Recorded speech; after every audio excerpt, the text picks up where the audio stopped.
Hello ladies and gentlemen, we got the bike back. He's a thing of beauty, fully unlocked. First tune is in the books. It's carbon fiber. Carbon fiber, boys. Look at that, fully unlocked. Let's go. Let's go. Try this bad boy out.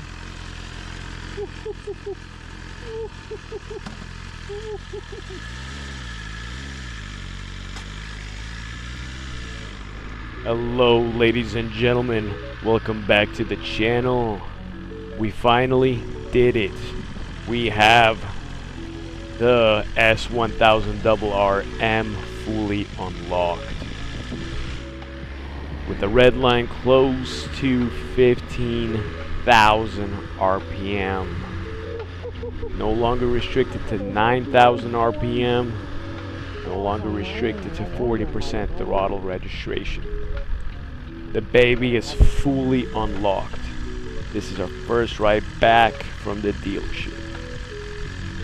I gotta say, ladies and gentlemen, the bike has exceeded expectations. In just that day alone, I filmed the very first race this bike has seen unrestricted, or if we can view it as restricted via the stock tune, not the break-in tune. Because if we're completely honest, this bike is still being held back massively. As we know, BMW has a habit of, basically claiming a certain horsepower when really it's way more than that. Specifically when it comes to the G82s and the Motorrads. This bike feels insane, and it could be a placebo effect because I've been riding the detuned break-in version of this bike for so long that finally having a leader bike experience was a mindfuck. But this bike feels crazy. The rumors of this pushing 190 wheel horsepower stock, honestly, they might not be far-fetched. They might be closer to the truth than not. As I did end up racing the Honda with the tune and the full exhaust, and honestly I gapped them into a different dimension. So if a Honda 1000 or RCBR lost like that after already being tuned and having an exhaust, then Jesus Christ, what is this bike gonna do with some bolt-ons and E85? I shall find out, but for now, I definitely want to conquer this beast and get used to this crazy power level. And again, my first ride back, there was just so much traffic during rush hour that I'm like, fuck. I wanna feel what wide open throttle feels like, but there's no place to safely do it. My immediate thoughts once I got on it were that this thing feels different. This thing feels stupid fucking fast. And I'm also very impressed with the BMW nanny systems. They're fucking fire. They're bomb. R1M was really ahead of its time in 2016. The wheelie control, the ABS, traction control, all that do-rad was really bomb in 2016, but I do feel like the 2026 BMW systems just take that to a different level. They feel even better without being as intrusive. Specifically the wheelie control, it feels fucking bomb. I would actually reckon that if you set the wheelie control not off but on the most aggressive setting, you could literally pop a wheelie and hold that shit. You could clutch up without fearing looping the bike. So it might actually make wheeling fucking brain dead to do. But anyways, besides the systems impressing me, man, the bike, I won't even lie, ladies and gentlemen, for as fast as it is, I don't know if it's an inline 4 thing, but it vibrates so fucking much in your foot pegs and the handlebars. The handlebars, the clip-ons, honestly, they're so fucking aggressive. They feel like you're literally grabbing onto metal. I don't know if that's by design, so the heated the hand warmers just fucking work better. I don't know, but it feels like you're literally grabbing onto metal. And when you combine that with the M belay foot pegs, fuck, dude, they vibrate so much, dude, so much. You know, the cross-plane R1M was supposed to be on even firing order and not as smooth as inline fours, because that's the given nature of cross-plane fours. But this feels way more vibrating. Like, it's a more comfortable seating position because the R1M is super fucking MotoGP, punch over hugging the tank. So the seating position in this is a little bit more chill. But the vibrations, man, the vibrations make this honestly a fucking nightmare. Past certain RPM, probably past like 9 or 10, this vibrates so much, and it's a known issue BMW has on their bikes. You know, some people say fucking added weights on the steering column could help, but honestly, I don't want to fucking put any aftermarket weights on the bike. I want to keep it as light as possible, but I did notice that this thing vibrates a lot more than the R1M. The R1M never had that, and it's a known BMW thing. By the way, that Tesla took off, the Cyber Beast. Man, that shit took off, and it looked so trippy, dude. It looked straight out of like a fucking video game, because that shit just unrealistically moved out. It peeled out in a way that shit looked unrealistic as fuck. I don't know. Go back and replay that section and look at it again. That shit looked like sped up. It didn't look real. Anyways, did a couple wide open throttles on it, and dude, that shit just wants a wheelie, dude. Like, it's fucking wheeling, dude. I'm like, yes, I miss that, dude. And I'm not even gonna lie, revving it all the way to 15 felt fucking sketchy, dude. It felt sketchy the first ride around. Again, I was so used to the detuned version, the break-in version, that I'm like, oh yeah, this is a leader bike. It's supposed to be fast. Almost forgot this thing was actually supposed to be fucking fast.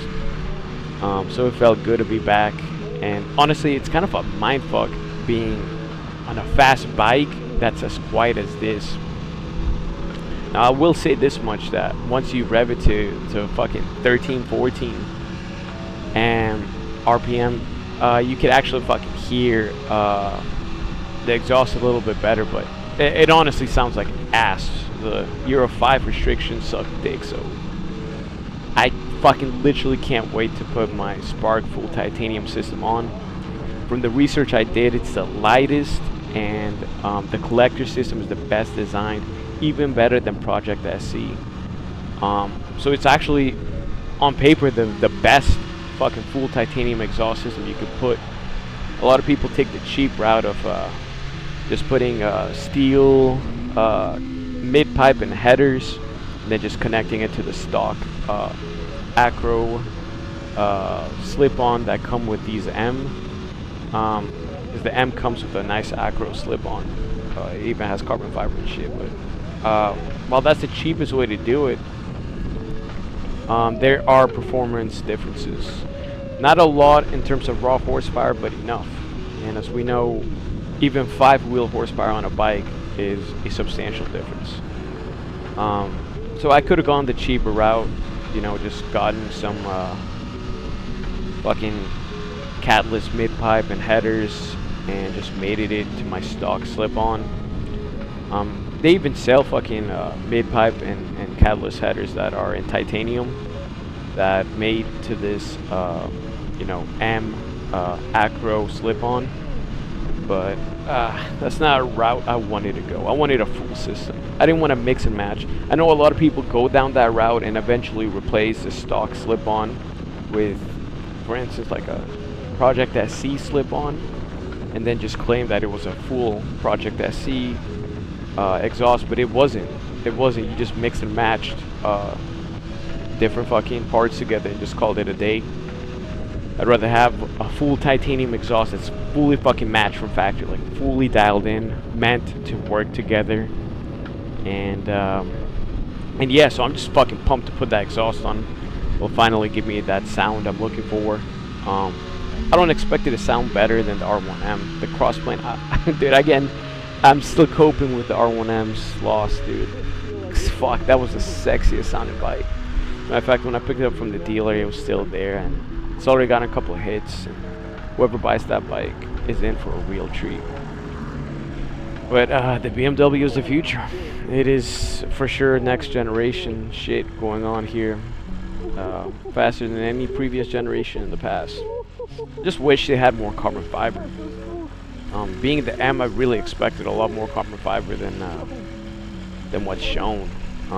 It comes a lot more than a base S1000RR, but still, I don't know.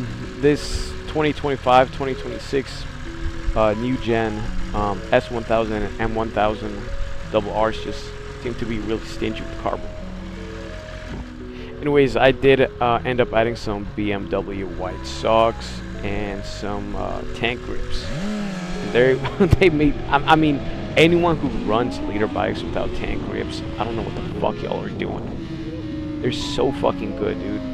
They inspire so much confidence. I even tried a couple of dig runs here too. And honestly, the clutch is it's a mind fuck. It is. The R1M, I was just so used to launching that shit, and I could launch that shit so well. This one, I still haven't dialed in how to launch it quite well. So it's really weird because I can't set up the clutch to the way I wanted to. Because enough wind resistance will trigger the clutch and it'll disable the fucking quick shifter. So I just have to dial that shit in a little bit more. Because I really do enjoy dig launches. It's just so much fucking fun. But anyways, fuck, dude, this bike has been with me close to a month. And damn, already so many changes.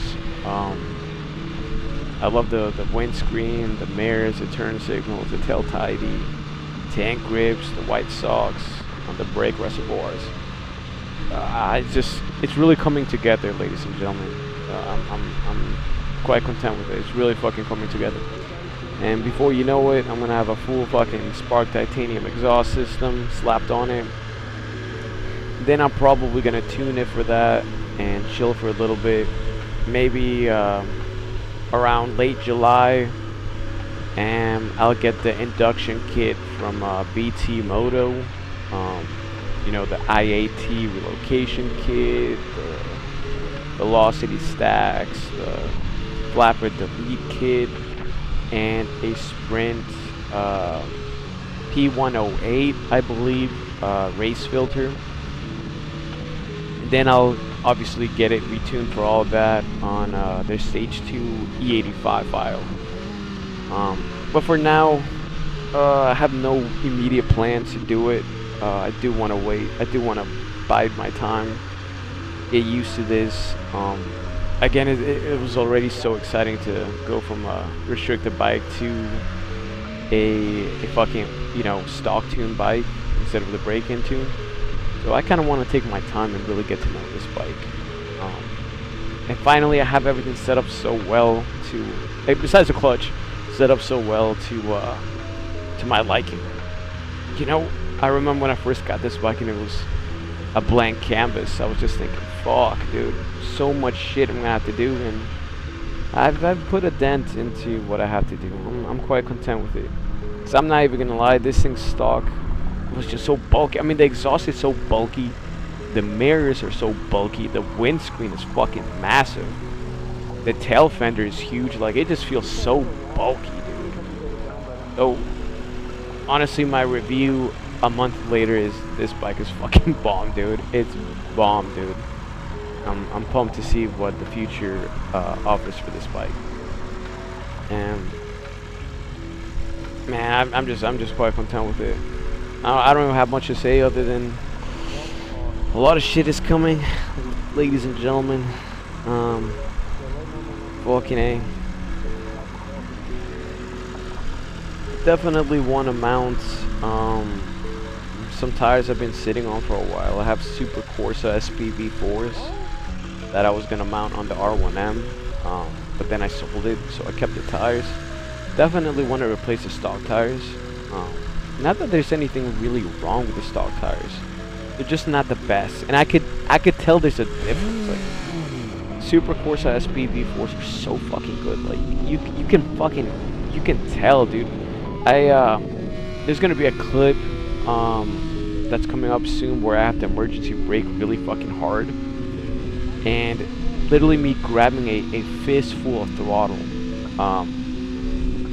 It wasn't braking as hard as it was possible because there was some slip. Like, the front tire just feels, the compound just doesn't feel as aggressive as I want it to be. And again, I keep fucking up the launches, dude. Launching this is gonna take a minute to get used to, but yeah, I finally can open it up a bit here instead of all that traffic. I have a lot of videos to come, ladies and gentlemen. Lots of videos to come. Don't believe how much more to say, ladies and gentlemen. So with that being said, and enjoy the rest of the pools. You know, fuck, we have a lot more content coming to the channel. The C7 Z51 is back on the channel. 427 build. Holy shit, man, that shit, I was sitting on that since late October. It was basically November that I've been sitting on that. It's taken that fucking long for me to get the car back, and it wasn't without imperfections, but I'll cover that on a separate topic. And I still have to dial a few things in on that car, and that car's on a break-in tune on its own, so holy fuck, dog. I'm gonna have to fucking put 500-600 miles into that to get wide open throttle tuning on it. Alright, ladies and gentlemen, if you haven't checked out my series, I just finished season 1 of the craziest dating stories. And at the end of the video, I'll leave a couple links so you can click that. Man, season 1 was crazy. Season 1 went hard, but the best stories are yet to come. I haven't released the good stories, because if I mean, fuck it, dude. If I gave the best stories in season 1, then there's no incentive to watch season 2 if it comes out. Which, again, some of these stories, dog, I would have taken to the grave with me, but my memory is ass, so I know if I don't fucking talk about it and make videos, I'm not gonna remember. That shit's gonna pass me. But look at this wide open throttle. Fuck, man, it felt so good. It was so good. Fucking flying, dude. Let's go, boys. Let's go, let's go, let's go. Alright, ladies and gentlemen, this has been your host with the most. Signing out.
Ha ha ha!